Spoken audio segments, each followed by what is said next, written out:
Up United! Congrats to Big Benz for winning the Ballon d'Or. I think it was never in doubt. Everyone who watches football knew that Benzema was going to win it. So congrats to Big Benz. Come to think of it though, did you notice that all top five players yesterday were 30 years and above? I say gone were the days when 24, 25-year-old players used to dominate the list. So millennials won, Gen Z zero. I asked myself a question, Sha. In the next 3 to 4 years, can any Man United player win the Ballon d'Or? If I'm being honest, I don't think so. The closest we can get, probably Anthony, in terms of potential in the squad and talent, from the way I see it, is probably Anthony and Sancho. Yet, Sancho, I actually think Sancho is a very talented player with the ball at his feet. Those guys have the potential to win the Ballon d'Or, but will they develop that quick in comparison to the Haalands and the Mbappes of this world?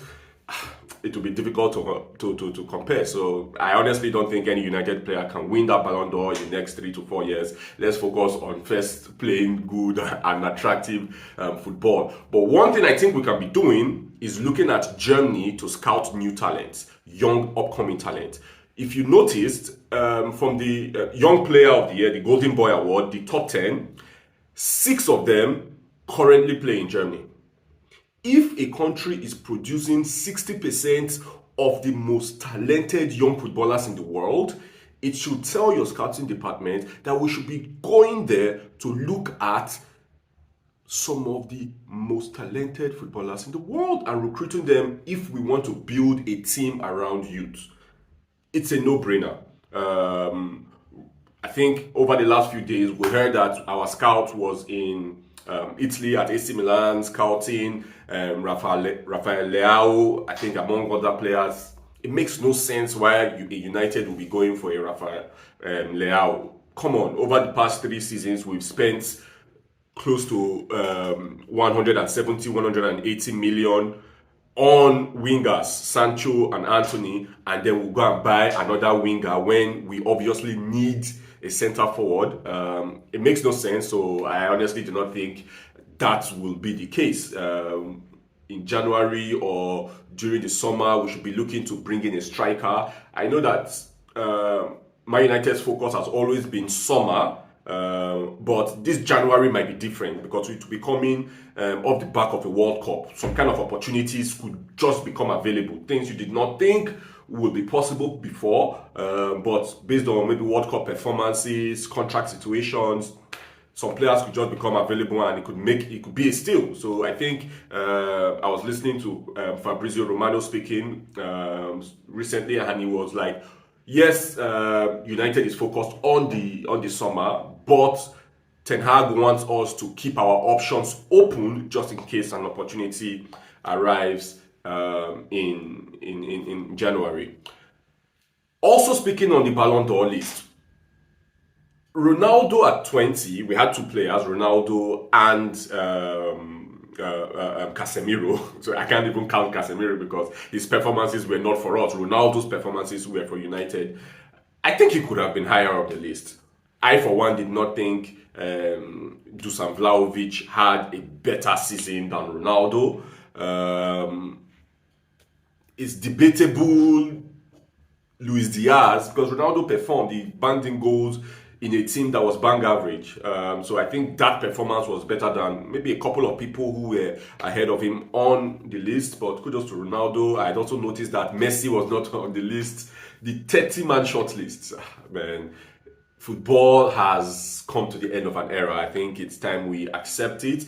And it's time we understand, even with Ronaldo's performances, speaking to United fans now, you cannot be expecting Ronaldo to be scoring hat-tricks every 2 to 3 games.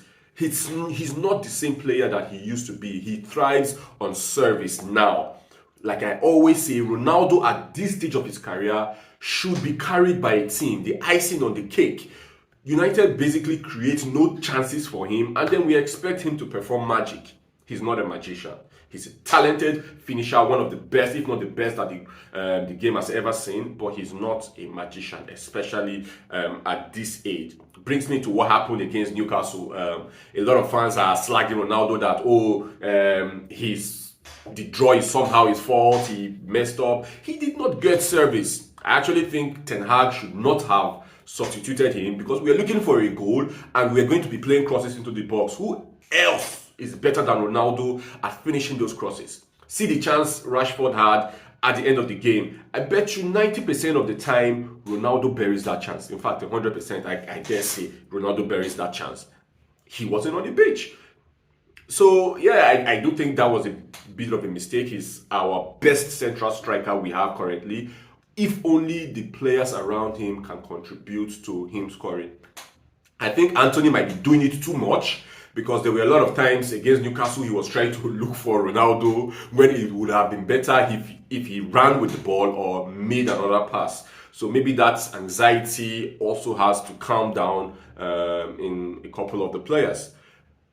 Tottenham is tomorrow, another big match. With the way Tottenham are one of the most informed teams, except their loss to Arsenal. I think they've put together an impressive run of results, and we'll be playing them. I just hope Eriksen is available because we cannot play Fred. That guy I love his enthusiasm, his drive, but in terms of talent, he might not be quite at the level that United needs right now. If we had an option of Fred or McTom is back from his suspension, his one-game suspension against Newcastle, I would pick McTom head over heels over Fred because Fred was totally atrocious against Newcastle. I just hope Eriksen is well enough to play. We'll learn a lot about that from Ten Hag's press conference today. We should keep the same 11 playing a Ronaldo. I would play Sancho and Anthony. I think Rashford was a bit ill. We can still err on the side of caution, and I think Tottenham would probably let us have a lot of the ball. So we'll probably need to be able to play those fast 1-2s. I doubt they would give Rashford any chance to run in behind, and we know how Rashford is. If he can't run in behind, it's like he's stifled. The same defense, Varane, Martinez, Shaw, Dalot. I think the same 11 in the midfield, the same players, except if Eriksen is. Oh no, not the same players. Fred goes out. If Eriksen is fit, he comes in. If not, McTom plays. And yeah, let's see how that goes. It will be a tough one because every time United have had to break down teams, we've struggled. And we are always vulnerable on the counter. And we're going to be playing against one of the best counter-attacking teams currently in the division. So fingers crossed for that. I can't wait to watch that match and then come and give you my reaction and my take. And that's it for another video of Up United. Don't forget to like this channel, follow, comment on this video, share with your friends. And if you would like to analyze the game with me or get on a video with me, I'm open to that too. Just reach out. It's Up United.